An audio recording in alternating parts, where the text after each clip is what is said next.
Hello and welcome to the Health Detective Podcast by Functional Diagnostic Nutrition. We bring you interviews from people who have conquered the trickiest of health challenges using the Functional Diagnostic Nutrition philosophy and similar healing modalities. You're going to hear from experts who have been through the ringer with their health issues and yet managed to come out on the other side. You can always visit us at functionaldiagnosticnutrition.com, but for now, here is today's episode. All right, hello my friends, and welcome back to another episode of the Health Detective Podcast by Functional Diagnostic Nutrition. My name is Evan Transu, aka Detective Ev, and I will be your host for today's show, episode number 451 of the Health Detective Podcast. We're moving right along here. I just shouted this out on the last podcast, but I have to mention it because it's exciting. We do have our first in-person interview ever happening soon. We've done some rough ones at conferences with like a little lapel mic that you clip on and a bunch of background noise. But we do have individuals actually in person. This is one of the amazing benefits of being in Austin, Texas, is I can book out these very professional podcast studios for pennies on the dollar. And it is because of you guys viewing our podcast that we're able to do that. And I mean that seriously. It was very easy to go to Reed Davis, our founder of FDN, and be like, look, the YouTube ads are making this. I want to use it to rent out in-person studios to make better content. He said that math is mathin' for me. So thank you guys for continuing to watch us. That is allowing us to produce better and better stuff for you guys. With that said, I want to just shout out two things today I like. First is going to be the Hicks Conference. I now have said this for the last 4 podcasts. I am under no liability if tickets are sold out. I have warned you guys for a couple of months. I'm not trying to be tough love there, but I have warned you for a while. So if you happen to be in the California or San Diego area, rather, I guess California is pretty big. So San Diego area, and you want to hop into a conference last second, October 9th through the 11th, most of the FDN team is going to be down at this conference. We have over 60 or 70 FDNs that I just know of already that are registered for this, and it's possibly quite a bit more there. So we have that going on, which is awesome. We also have a meetup at Reed's on Thursday, October 9th from 12 to 2:30 local time. So if you'd like to be involved with that and you happen to be watching live today, put it in the chat. Otherwise, just find me somewhere, Evan Transu, and message me there. I don't want to give out the exact email if that's okay on a live podcast. But you can find me somewhere and message me there to get involved in the meetup. Of course, it is free. And that is hicks-live.com and code HIX15 at checkout. I think they're just doing 15% off for the remainder of the tickets, which is very nice of them. So it's HIX-live.com and code HIX15 at checkout. My other little shout out today is a guest that we just had on recently, Lori Hammer. She was on here talking about the kind of miracles of amino acid therapy and how much that can help someone dealing with certain mental health struggles or excess stress. And I'll say this, I'll always be transparent with you guys. She actually helped me out because I forgot how amazing the amino acid stuff can be. I've been a little stressed lately with the move and just changing time zones and all this stuff. So I've been using some things that I know are beneficial to me. And it's kind of amazing how cheap these supplements are and how fast they can help you. It literally worked on the first time that I took it. So if you want to learn more about how these simple supplements, things that you can get very affordably, they're some of the cheapest supplements out there, maybe other than like creatine or something, how you can use these amino acids to help people that are maybe in the midst of a mental health struggle right now so that they're able to get back on track a little bit and do the lifestyle stuff they need. Do the things that their therapist recommends, for gosh sake. If you're really dealing with some mental health stuff, it's hard to implement these other things. So she's going to break down exactly what these amino acids can do on a more in-depth talk at our HSU event. That's Health Space Unmasked. It happens the first Saturday of each month, and October's event will be with Lori Hammer. So that is October 4th, and you can go to fdntraining.com/HSU to get registered for that. That is fdntraining.com/HSU to get registered for that. We hope to see you guys there. Again, it is free. All right, let's get to our guest today. I'm excited for this one. I know that you guys will be too. Anyone that clicked on this title is probably, I would assume that you guys are in the know of all this stuff that's being thrown out right now. There's so much going on with the hormone replacement therapy, so much going on with the peptides.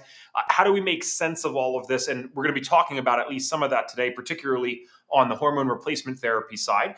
And we're having a guest that actually just had Reed Davis on her podcast. So we hope that you guys check that out, and we'll shout it out a little bit more directly towards the end.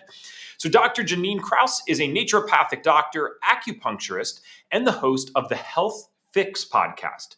She's on a mission to change how women access healthcare as they reach their 40s and beyond, and sound advice on hormones, weight loss, energy, and aging through her podcast and group hormone balancing. She believes women's health shouldn't be a mystery with age, and that there is no such thing as normal aging. When not in the office, she's out on an adventure with her husband and golden retriever, or whipping up a new recipe in the kitchen. That sounds like a pretty good life to me. Welcome to the show, my friend. Thank you, Evan. Glad to be on. All right, so I want to obviously get into the hormone replacement therapy topic today pretty quickly, but we have our notes, as you know, for any guest that comes on the show. And I noted in the notes that you actually had somewhat of a personal health story yourself. So I'd like to actually start with the same question we begin with everyone on this show. So what did your personal health symptoms look like, if you don't mind sharing, and when did they actually begin? Oh my gosh, about a couple years ago, I started to notice I was super tired. My periods are getting all weird. I was having some heavy ones that would last for like months. And I'm like, this isn't right. I know I should know what to do, but I want to test it out, right? Like any good health detective, we're like, all right, how long is this going to last? What can I play with to see what's going to happen? And like nothing was working. So of course, kind of panicked a little bit there. And then I also did have a pretty good back injury from carrying shingles on the roof of my house, just thinking I was a badass and just carrying stuff up there. And then, well, my disc blew out a little bit and started dragging my leg behind me. And I'm like, gosh, I'm like falling apart all at once, all these symptoms, right? And this is something that so many women describe, like all these things just start to happen at one after the other. And I thought to myself, gosh, all right, this is it. This is perimenopause. I guess it's happening. Now what do I do? So this is kind of where I started to dive into this. And really, that's where the hormone thing really came in. Now, granted, I also probably told you a little bit too about my mom. She died of breast cancer back when I was 26 years old. She had a 10-year battle of it. It's what got me into becoming a naturopath and an acupuncturist, because her acupuncturist was my favorite person in the whole world. This guy he took me in at 15. All I wanted to do at that time was be a pro snowboarder, and he convinced me that I had to follow Chinese medicine principles. And here I am today. I really learned a lot from him, and then kind of, moved into practice, got in the grind, kind of tried to figure things out, and then realized, holy cow, 18 years, fast forward, I am going through perimenopause and all the things all the other women are, and I need to figure this out for myself and for others. So here we are.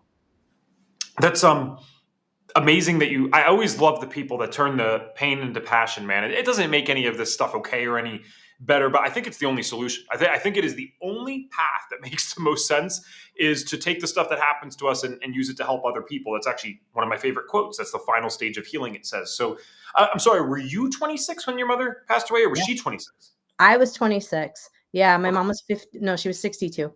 I was a late born baby. No, I got you. And I'm not that we ever want that to happen. It just makes me, being 29 myself, I feel like I would have a substantially different experience if I was 15 versus 26. Like, at least you can comprehend the stuff a little bit better. So I'm glad that you had the means and the will to go do something about that. So probably change the trajectory of life a little bit. But here you are, helping all these people now, which is really cool. So with your practice over the years, I'm curious. I think you said it's been about 18 years now? Yep, 18 Okay. years. Now, forgive me, because I would have been 11. So was hormone replacement therapy a big topic when you first started? I'm sure it's evolved over time, but I'm wondering, was this even something that was really being talked about then? Or is this something that's like, wow, in our face over this last 5 to 10 years? It was not talked about much. Like, there were blurbs on it. And unfortunately, we had that study from the Women's Health Initiative that was kind of telling us that hormone replacement therapy caused cancer. And so, of course, that sticks in your mind. And having a mom who had breast cancer, and my aunt died 3 months after her with complications of advanced breast cancer too. I mean, it was like, I don't want to touch this stuff with a 10-foot pole, knowing all that. And so really, I had to learn on my own about hormones and hormone replacement, and how all of this fits in to, the nutrition, the herbs and supplemental, and even going into Chinese herbs, how it all fits in. And yeah, it's been a journey of trial and error. And, I don't know if it's a blessing or how it is that I ended up having my own symptoms to try to work for myself through it too. Yeah, super interesting. I wanted to specify something. I should have did a little earlier. I apologize. But before we get into this conversation, Dr. Jannine and I did talk on the phone, so I kind of have an idea of her opinions on things. But guys, I never want to seem if her opinions are different than the last guest we've had on with this. It's not to contradict ourselves. I genuinely believe people should have a right to hear different opinions and viewpoints on things. And then, ideally, with a health professional, you make your own decisions based on the information that you're picking in. A lot of people don't like that. They want someone to kind of just tell them all the answers and follow that. I don't think that that's worked in my life. I like hearing from different individuals, and I'm like, let the best case win, let the best argument for this win. So I have seen a trend right now where it's sometimes not so much a conversation anymore about, oh, if hormone replacement therapy is going to be a thing. It's like, oh, when? This Yeah. is just something that you can kind of throw in at a certain age to feel better. And I will be honest, that is something that's even been the viewpoint of some of the guests we've had in this functional space. And I think this is following very closely to the peptide trend. I love the peptides. I take some. I think they're cool. But it's almost like this thing of, okay, we can just use this, no problem. It'll probably be fine. I don't feel as good as I once did, so throw a peptide into the mix or two. I'd like to know, is that your opinion, that there's just a certain age where, yeah, we can just use HRT indiscriminately, or there are certain circumstances where you think it's maybe a little more appropriate than not? As with anything, we have to think of, is it appropriate for the person in front of you? And for everyone that's listening that might not be a medical practitioner or a FDN, you want to be thinking like, well, does this make sense for you? Does it fit with your values? Does it fit with what's going on with you? Fundamentally, what I've seen and really in the last, like, I would say hormones, I've been working with them for a decade plus solidly, but I would say in the last 5 years, I've really had to take a step back and go, wait a minute here. These are not magic. They're not the panacea of like you take it and it like everything gets better. Same thing with peptides. If you don't have your foundational nutrition and your foundational health on point, these don't do anything. And sometimes you could get worse. And that's really what I've seen with hormones in particular. Peptides, you're just wasting your money, unfortunately, is what I've seen on that end. But hormones, you could have worsening of your symptoms and feel worse than when before you started them. And then you also asked, is there a certain age where this comes, like everyone should be doing them? Back to, where's your foundational health at? If you are a hot mess on, all the foundationals, you're not drinking enough water, you're not doing all the base stuff, absolutely, you got to go back to that. And then with your nervous system, if your nervous system is incredibly dysregulated, if you try hormones, you may end up feeling worse. That is 100% what I've seen. Well, that's why I think it's a particularly fine line, and something I wanted to bring, I want to continue to bring as a conversation in our podcast, because the people that feel amazing in an aging body are, generally speaking, probably not the first people that are going to go jump on HRT. So I think oftentimes we're probably running a very tight rope here, because the people that feel like crud are going to be more likely to even end up in a conversation where HRT is being brought up, and then thus choosing to use it. And I totally have sympathy for this, by the way, because if you don't feel good, I know what it's like to not feel good. At that point, you just want to do whatever you can. So let's talk about this. In your practice, what would be a stereotypical example? Maybe nothing's cookie cutter, but a stereotypical example of someone that you've seen that has added hormones to the mix, and you're like, oh my gosh, I wish you didn't do that. Like, maybe what are some of the habits that they're either doing that they shouldn't be doing, or habits that they haven't implemented yet, where you're almost like, okay, again, this is not medical advice for people listening. We're talking about Dr. Yeah. Jannine's personal practice, but a circumstance where you'd be like, oh my gosh, I really wish this person was not doing this right now. Yeah. What the first and foremost thing is not eating closest to nature. They're eating out more often than not. They're not looking, fast food, processed foods quite heavily because hormone disruptors already in those foods. The other is someone who's drinking heavily. That would be the combination of those two. I would be like, oh no, are you even able to detox the hormones that you're getting in? That scares me quite a bit. So that would be kind of the stereotypical stressed out person who can't make their own food because they're just too busy. Someone who's also drinking a lot because they're coping with stress and life. And it may be like popcorn, a bag of popcorn and a bottle of wine for dinner kind of situation, and call it good.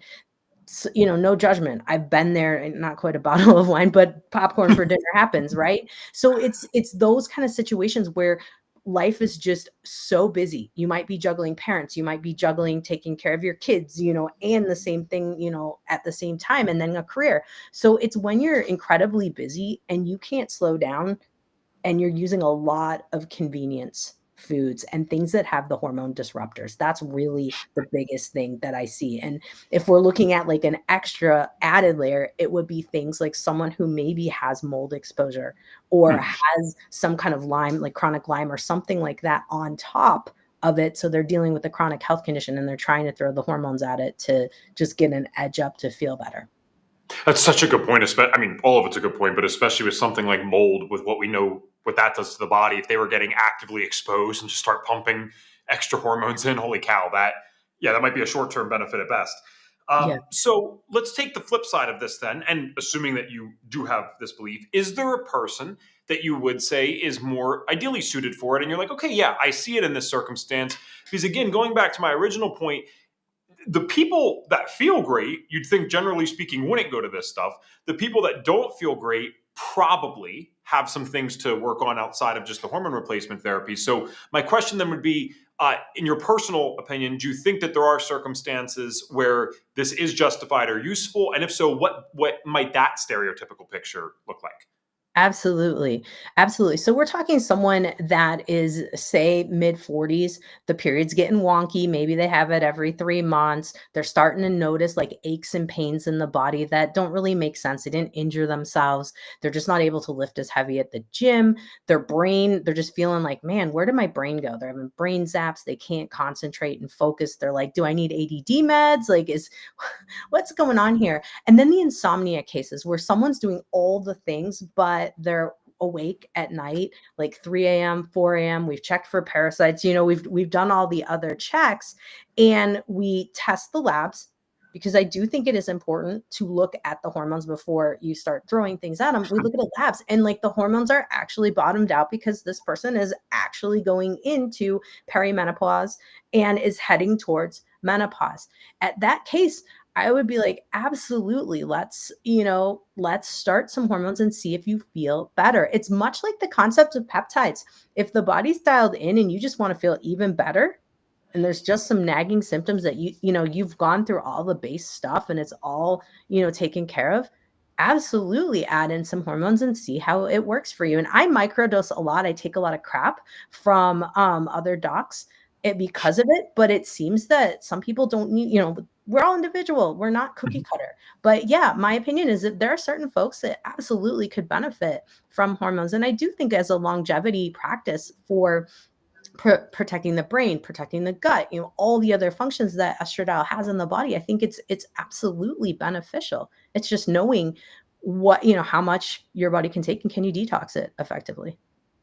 I like that you brought up that part too, because on the flip side, these hormones do have protective effects and obviously a lot of other benefits. That's why, when you see a teenager that's able to down all this crazy food, not that we're recommending that, but if you see how they're able to do that, it's like, well, yeah, they have so much vital reserve left in them.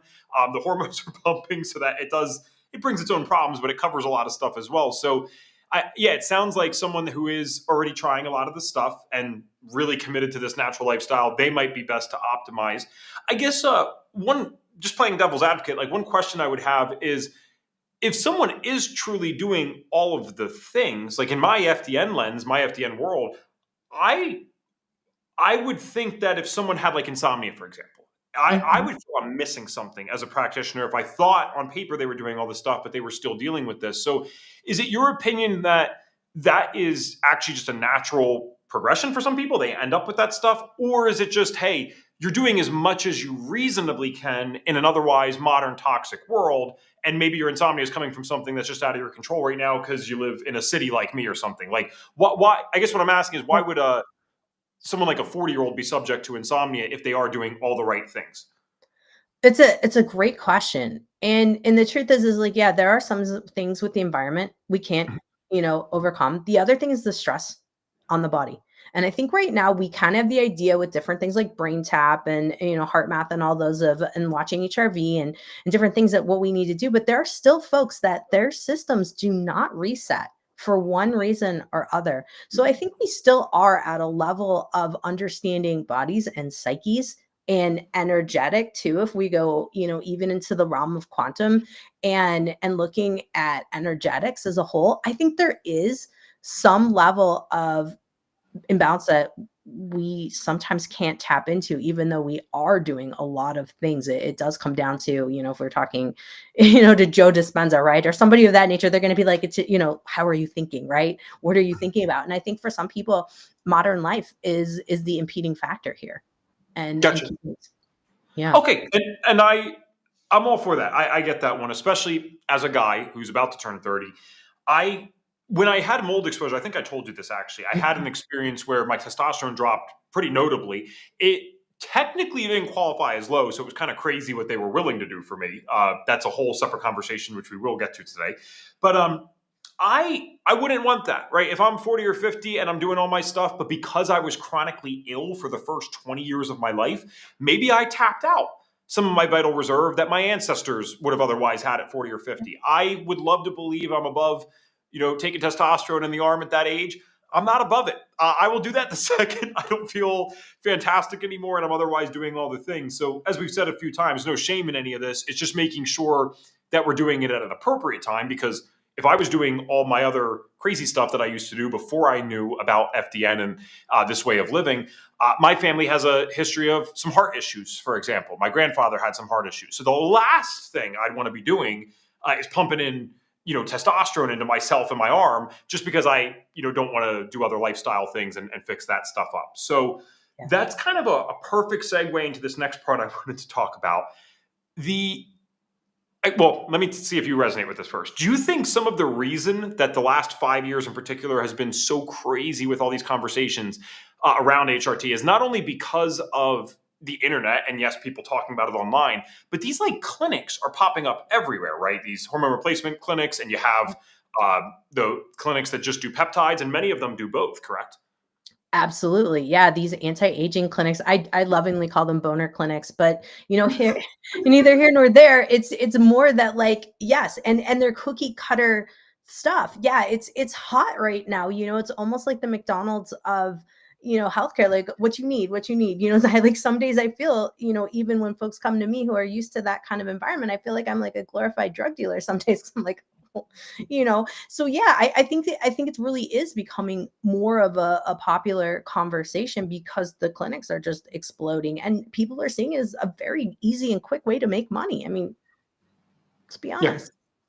Yeah. I haven't shared this publicly on here before. I actually kind of want to do a whole video on this, but I have to figure out how to do it without getting sued because I don't think that they're going to like my message. But I went in North Carolina to a place that I was trying to get a peptide from that I knew worked well for me before. So it's something called Samorelin. Again, I'm not recommending this to anyone. You got to check with your own doctors and stuff. Samorelin is an interesting one, though, because it was one of the few that are actually out there that was FDA approved at one time. Now, it was FDA approved for children that had growth hormone deficiencies, so it's not necessarily for use in adults. But I've noticed way better sleep when I took it in the past. Mhm. I was really messed up after the mold, so I'm like, cool, if I can get some extra sleep right now while I figure some other things out, I'm all for it. So I went into this clinic. They offer a complimentary testosterone test. You have to take it. Like that is part of their consult, just like their intake forms or whatever. And especially as a guy, I'm like, all right, cool, I'll take it. I wasn't expecting it to be low. And at that time, it was scoring in the high 300s. That place was to a 29-year-old, or maybe I was 28 at the time, year old man was willing off one test, one marker, which was the total testosterone. That's all they were testing for. They weren't even looking at the other things, nothing else. With that one marker, all they asked me was, do you plan to have kids? And I said, well, me personally, I'm not going to get into this today, but no, I don't plan to have kids. Okay. Like that was their qualification for me to walk out of there with a testosterone shot in the arm. And I was like, this is what's happening? Like we are going to look back on this in a decade or two and say, what on earth were we thinking? So is my experience just that unique and random, or are you seeing this in hormone clinics where like they are willing to give this stuff out very generously? Yes. I don't want to say all clinics because there are some really great nurse practitioners out there who like have it dialed. There's medical doctors that have it dialed, but there are some clinics out there that are, I'm going to call it shady. And it's more like they're out for the money. They're out for trying to just see what they can, give you and also preying on not feel, folks who don't feel optimal. And so, yes, I've seen a lot of folks, and usually what happens is I see folks when they come from those clinics, when they've been overdosed on either testosterone, the women, their hair's falling out. I've had a couple of cases of people on a certain protocol where they ended up with brain tumors. And I've had some women that came into the practice who have, ended up having, being dosed with estrogen that was 3 to 4 times the amount that they should have had. So it is scary. It's definitely scary what I see out there, and how people are like, well, I don't feel any better. And then the dose just keeps going up and up and up, versus trying to see like, well, what did you eat today? Did you drink enough water? Like, basics are Yeah. perfect. And this is why I don't want to get myself in trouble, so I'm going to miss stuff. They also did the little test to look at, I don't even know what that is. I'm sorry, the prostate marker, to make sure that that's not enlarged, because the hormone. So thank God they checked that at least. But like the fact that they were willing to do this without, they asked nothing about lifestyle. What if I worked night shifts for all they know, and I've been sleeping 6 hours a night for the last 2 years? That's not my case, but they would have no idea that that's what I was doing. And of course, someone's testosterone would be lower if you're doing that over a 2-year span. I have the protocol for you. Quit the job and get the heck to bed. Like that's it. Let's do that first before we start making something that can be, for some, a lifelong decision. For those that don't know, when you start taking testosterone in that way, some people are able to stop it eventually and bounce back to at least what they were at before. Others, that's a dependency type of thing where, like, to have anywhere near normal levels, you're going to be taking that now. So like it's a huge decision. And the reason that they asked about the kids, for those that don't know, is because testosterone injections often can make you actually infertile. So a huge thing to decide in what ended up being a 30-minute consult, including the blood draw. It's like absolutely insane, some of the stuff that's happening. I'm glad to know that it's not everywhere, but my bottom line that I want people to walk away with and understand, assuming that you agree with this, is some clinics, not all, some clinics, guys, when you go in, my experience and from what I've talked to other people has been, if you want something, you're going to walk out with it. And that's not how any type of medicine should ever be, in my opinion. So do you agree that at least some clinics, it's kind of a case of you could walk in and pretty much get the things that you wanted beforehand? Absolutely. Absolutely. And, I would be lying if I said that in some cases, in my office, I have done that in the past, because someone feels so bad and you feel like, okay, I've got to give them something. But here's where I differ a little bit from these clinics. It's more like, I'm going to microdose you, and I'm going to be like, let's try a little bit of this and see how you do while we're working on the lifestyle factors in the background. But truthfully, you also think about, and this is one thing that I have to think about, because I've seen it in the Tacoma, Washington area where I practice in person, in addition to Wisconsin, but in Tacoma I can prescribe. Guys will get testosterone on the black market, and you don't know what they're going to get. And it's part of that where you're like, okay, well, if we're going to do it, let's microdose it and do it safely versus not at all. And, have I ever felt the pressure that I absolutely had to give somebody something? No. So that would be one of the like different things, because I'm always going to educate. And I think that's where we have to educate as practitioners. And if you're not educating and people come in and they're going to get whatever they want, but you don't give any explanation of like what you're up to or a plan, that's where I think that's a problem. That's a serious problem. I was about to say, I mean, you're an amazing person for even having the transparency to be like, well, I think I've done that a few times. I just have to imagine, already having talked to you on the phone, like you would at least be looking at other lifestyle stuff, what we can do in the future.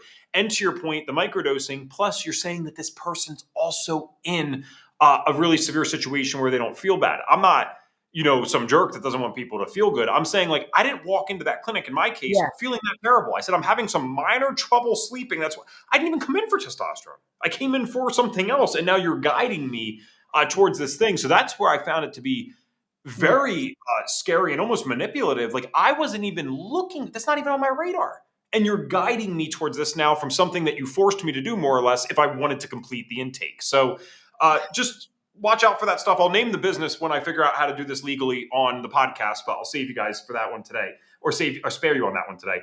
Let's move on a little bit. I want to talk about the bioidenticals versus the other ones that are out there.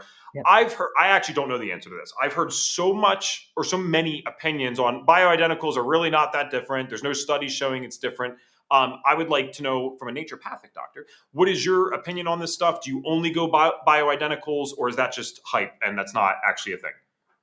Well, I think the first thing to talk about with bioidenticals versus synthetic hormones is that they're all synthetic. Bioidenticals are still synthetic. And I'll hear it a lot. Like, bioidenticals are natural. And it's like, no, they're synthetic. They're not the only natural quote hormone replacement, and it's not really hormone replacement. You're giving yourself wild yam. And a topical of a cream that the Chinese have used for thousands of years. Sure, but it's not really you're giving yourself a hormone, you're just giving yourself a herb that happens to help promote hormone production. So we also want to think about like what are we actually doing here? Now here's the other interesting twist about bioidentical hormones. They're derived from wild yam. Same thing that people put on just topically, it's just different versions like progesterone and estrogen versions are all coming from wild yam. It's all made in a lab. It's all created in, and bioidentical truly means like what your body's hormones actually look like. It's manipulated to that. It's all manipulated.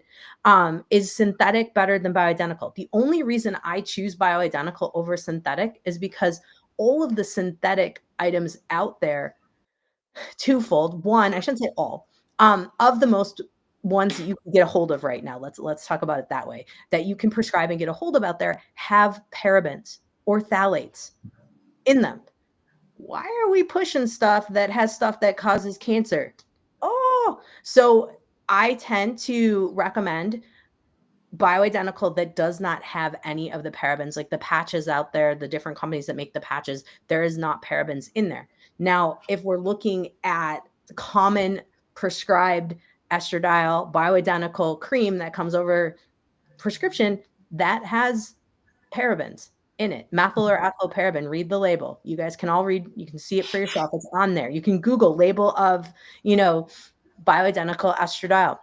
So, and even some of the different estriols and different estradiol, like rings, E string, and all those different things, you want to read the labels because there's phthalates in certain ones and things of that nature. It's disturbing. So that's why I don't use synthetics. I can't even say like, would a synthetic work better than a bioidentical because I just don't use them. I've never, I shouldn't say never. I have in a couple of cases where folks were on them already and we were getting them off of them is basically, in the cases that I would have prescribed them. But it's the bioidenticals just do not come with the added risk.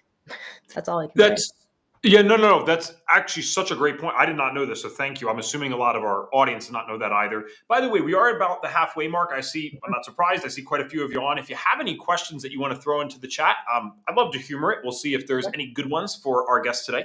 But you know what this reminds me of?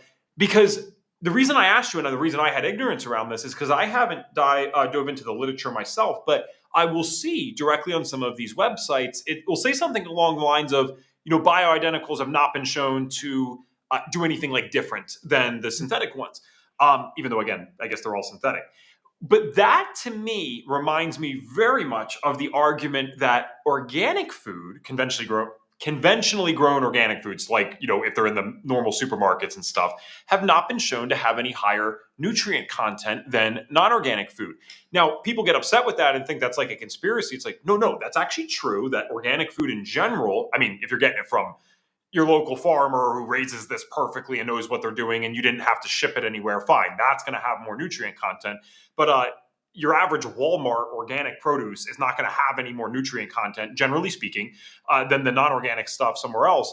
So they say, well, there's no difference. You might as well save your money. It's like, well, that's not true, because what I'm paying for with the organic, even though they do add stuff to that too as well, unfortunately, I'm paying for some of the stuff I'm not getting with the organic produce. And in this case, it sounds like that's conceptually similar. We're going to pay for something that we're not getting, which is Exactly. hilarious, but true.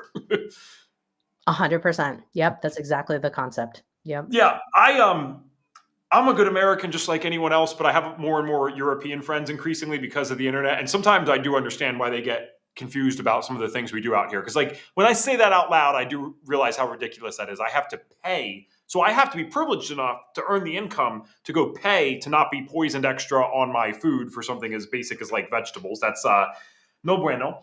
I guess we did get people excited here because Sydney jumped in and threw something in the chat right away. So welcome, Sydney.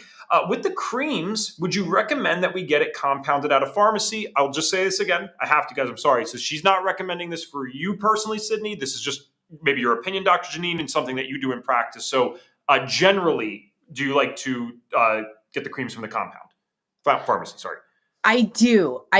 And the reason being is because what we have available to go through regular pharmacies right now are the ones that have parabens in them. And so I'm definitely going to go towards compounding if we're prescribing estradiol, Biest, which is a combination of estriol and estradiol. Also, even right now, that's a hot topic to put estriol on the face, not just the vaginal tissue. So the face cream, you want to be reading what's in those products that you're getting. Now, Quicksilver brand, the supplement company, has bioidentical estradiol. They also have bioidentical progesterone. Now, to get the amount that's in those into a compounded, I mean, you're pumping a lot of serum on yourself. And so at some point, I do end up going to the creams, because if you're not going to really tinily, do a little bit of microdosing, you're going to end up taking a bath basically in the serum, because you have to put so much on to get to the right amount. So honestly, Sydney, yes, I do recommend the compounding pharmacies. Are there downsides to it? Yes, within those 90 days of using those creams, you will see less effectiveness towards the last couple weeks, because they do wear out. They are a substance that has the ability to degrade over time. And so we do have to be thinking about those things. But I do recommend compounding pharmacies. I recommend getting to know your compounding pharmacies and knowing exactly what cream they're using, because there's that kind of situation too. There's a particular compounding pharmacy that I use that has something called PCCA. It's a type of supplier for the creams, like Versa-based cream and different things. So I would look for pharmacies that use PCCA or another good reputable cream base for these hormones to go into. Awesome. Good question. And I'll do a quick follow-up if I can, because I always, even if I don't agree with both sides, I like to make sure I can argue both sides. So with the compound pharmacy, with that kind of stuff, I've seen this in my peptides, right? It's like you literally, the bacteriostatic water, you got to use this properly, and it only lasts for so long. Is the argument then from these mainstream pharmaceutical companies that add this stuff in, is it because it's helping preserve the shelf life and the same dosage the whole time? Yep, 100%. Okay. All right. Again, I'm not saying that's necessarily right or worth it, guys, but there is legitimate arguments to both sides, and I think as a practitioner, you need to be equipped to know that. So now I know. Thank you. Tracy says, we got a good one here. All right. Curious about Dr. J's thoughts when breast cancer has been a health issue, but the person is doing all the healthy lifestyle habits and eating healthy. Now in menopause, but dealing with sleep issues and considering HRT, nothing else that has been tried has seemed to help. This is a common situation, Tracy.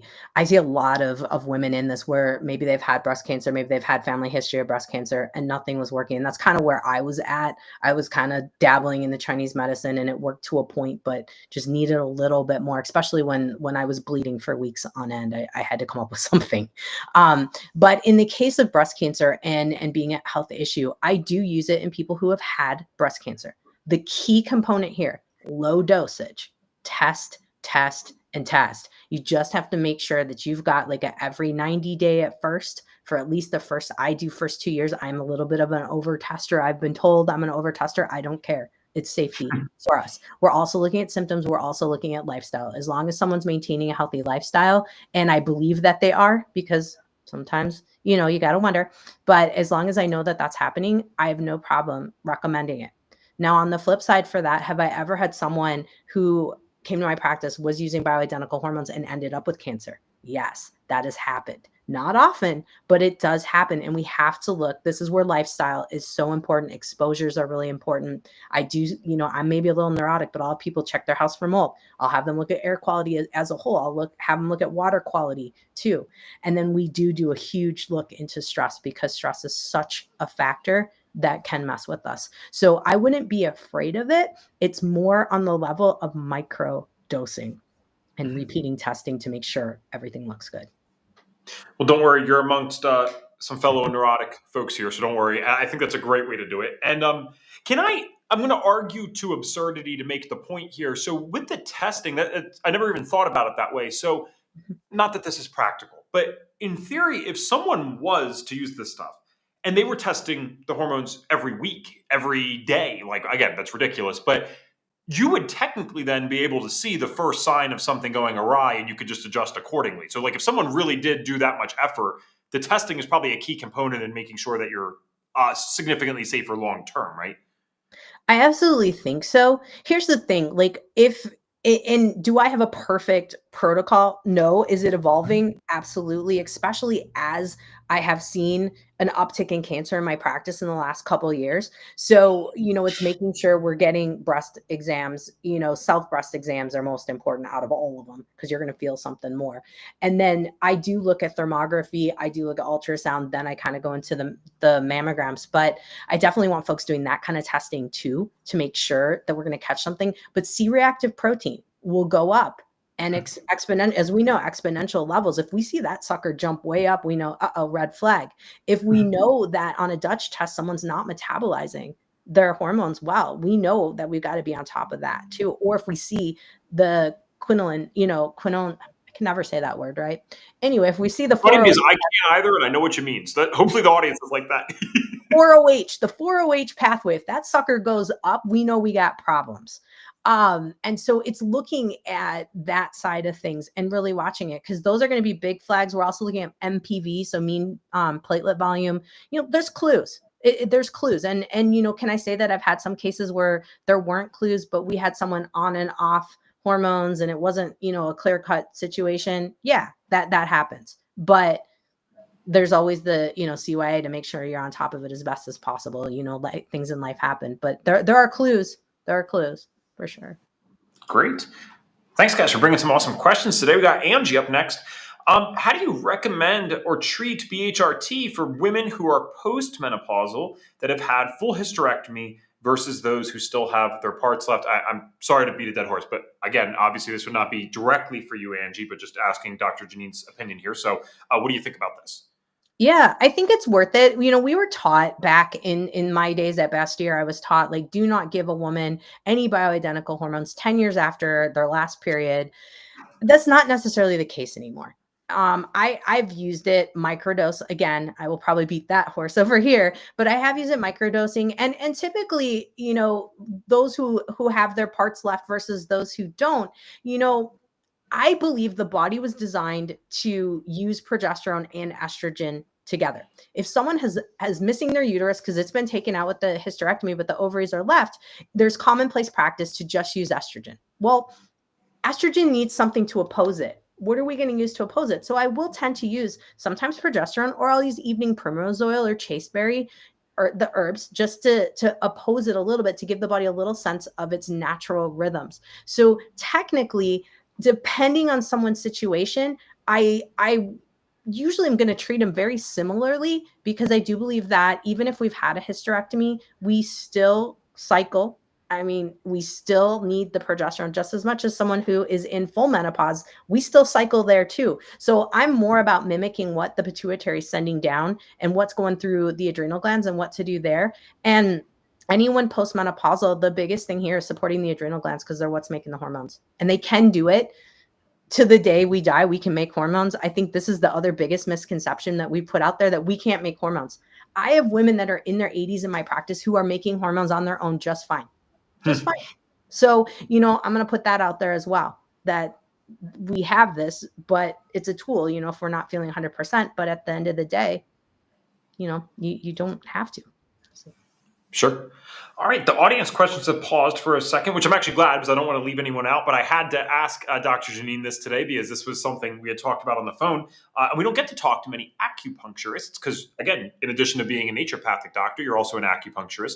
We wanted to talk about today how acupuncture can actually be very useful for hormonal imbalances, apparently. Like, I have plenty to learn with acupuncture, but I'm always super impressed by what acupuncturists can do. I might have just gotten spoiled by finding like some of the most amazing people when I first started acupuncture. The woman who owns the practice, no joke. So she went to Yale. She graduated magna cum laude there, and then opened up her practice after 3 or 4 years of training in acupuncture. So just an unbelievably brilliant individual in every respect.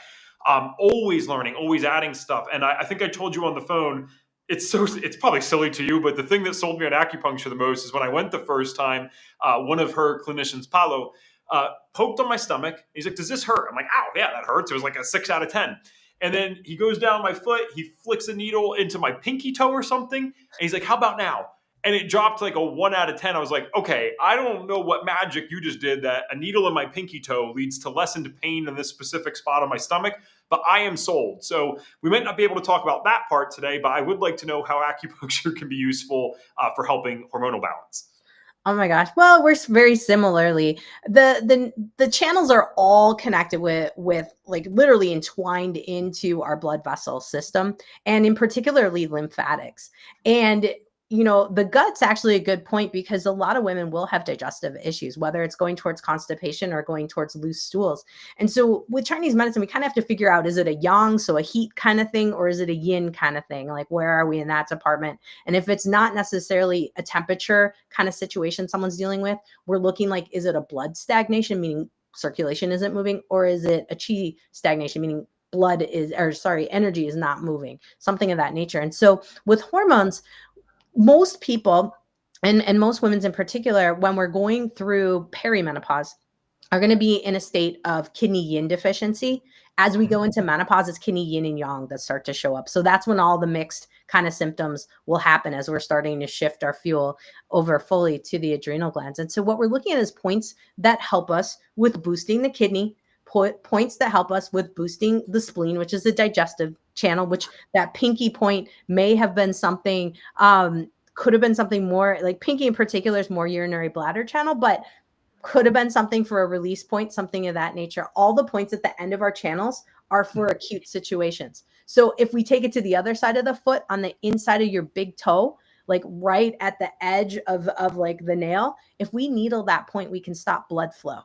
So if someone's having a really heavy period, we can needle that, we can bleed that spot, we can really work that spot to see if we can stop blood flow. And that's something we are doing with me to try to get the period to stop. And so nowhere near your uterus, but that is on your spleen channel. And so spleen, kidney, and liver, and then heart. Those are like your big four organs that we'll tend to work on in Chinese medicine, and follow the different channels as to how to work with it based on, like, if we need to do something acute, it's out the ends. If we need to literally pour water on a fire, oftentimes it's something in like an elbow or knee in terms of a point, a joint area. So yeah. If someone had the funds and the willingness, like let's say that wasn't a restriction, how often would you recommend someone actually go and do acupuncture? If money was unlimited, every day would be amazing, Okay. right? But, there's also time unlimited. So, in a perfect world of time and money, 2 to 3 times a week would actually be really nice when you're dealing with an acute situation. And typically you only need a couple weeks of that frequency, and then you can schedule it back out where it's like once or twice a month, once a month. And then I have people that come see me like once every 6 months just for a little tune up. They say they feel great energy wise and stress wise, and they just need a little tune up. So sometimes Gotcha. It's minimal. making me want to go back. I think people get a little bit nervous if they've never went. They think that it's going to be these crazy long needles, which is not always, like some places do that. Like the ones that I'm talking about were probably like maybe an inch tops, and you don't even notice. It happens so fast. Like it's really incredible watching an acupuncturist in action. Like my acupuncturist, it's just like a flick. When it's in the right place and he's good to go, it's like bam, bam. I'm like, this is insane that people will get trained in this and learn this. It's so cool. But yeah, I recommend people go, not only just because there's an incredible amount of scientific validity showing the benefits of acupuncture. People forget that. This is something that gets like thrown in the category of, oh, this is nice, but it's more like woo-woo. It's like, this is one of the least woo-woo alternative therapies if you're actually looking into the literature, which is really cool. And then I don't think this is even the main benefit of acupuncture, but I think it actually is a huge one that's probably overlooked. When you are getting acupuncture done, one, the offices that you're in, normally they're a little more zen and chill. They got the music in the background, whatever.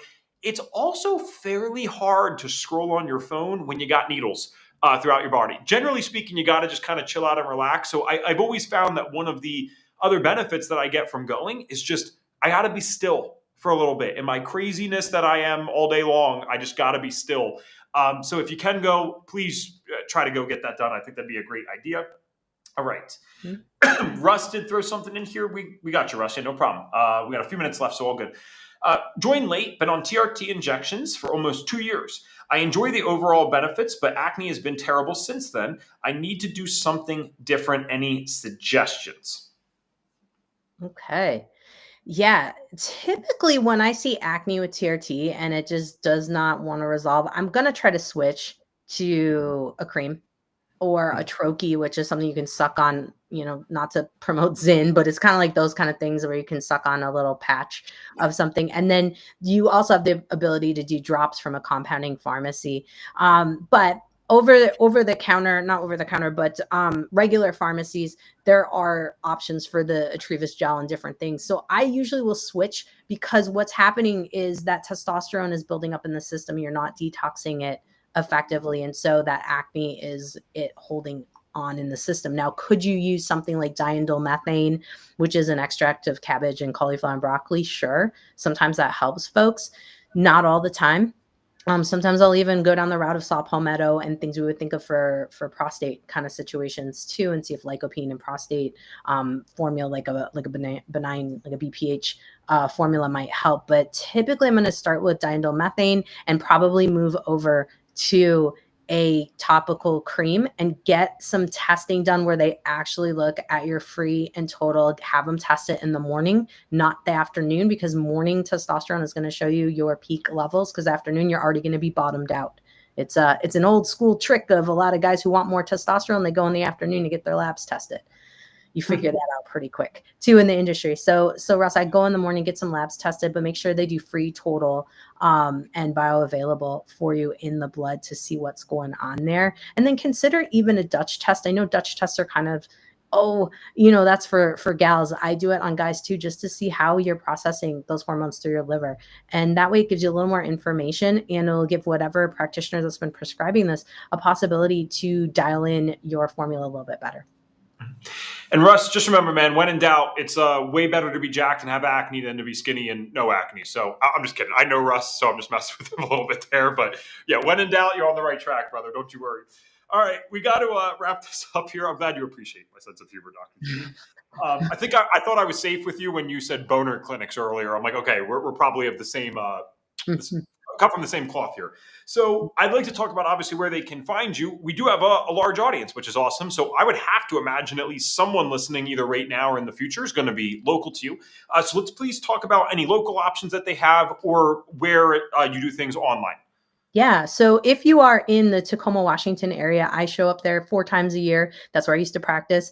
And then I'm also in Crandon, Wisconsin, where I live up here in the Northwoods in Wisconsin. And then online anywhere at Dr. J Krause. So DocJKrausend. So N is in Nancy, D is in dog.com. You can find me there. You can also find me on Instagram at Dr. Dr. Jannine, Jannine Krause. There it is on there. You can find me there. And then you can also find me at the Health Fix podcast, where I am spewing all kinds of random things like boner clinics and things I like to say for funsies. But that's where you can find me. I love to chat with folks. I can prescribe in Washington State and Montana. I cannot prescribe in Wisconsin. So that is something that I want folks to think about if we're looking at alternatives and things of that nature. So something to think about there. Otherwise, I'm happy to consult on hormones and help you dial it in.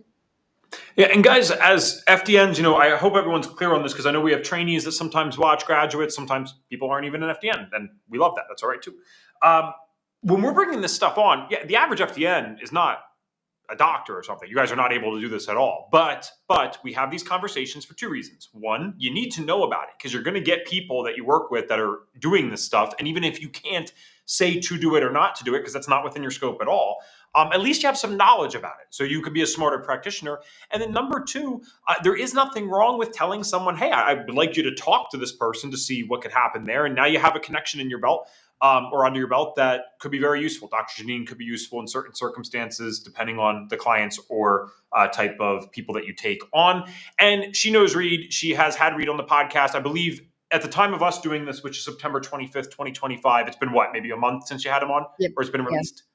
Cool. Yep. So the Health Mix podcast, you can actually, if you're on a podcast binge this afternoon, you can go check that out immediately after this. We're going to finish up with the signature question for the show, though. And I know we've been talking all about hormones, but this is can be interpreted any way you want, especially as a naturopathic physician. I'd be really interested what you have for this answer. So the signature question is, if we could give you a magic wand and you could wave it and you could get all of our viewers and listeners to do just one thing for their health, and that can mean that you get us to all start doing one thing, or you can get us to all stop doing one thing.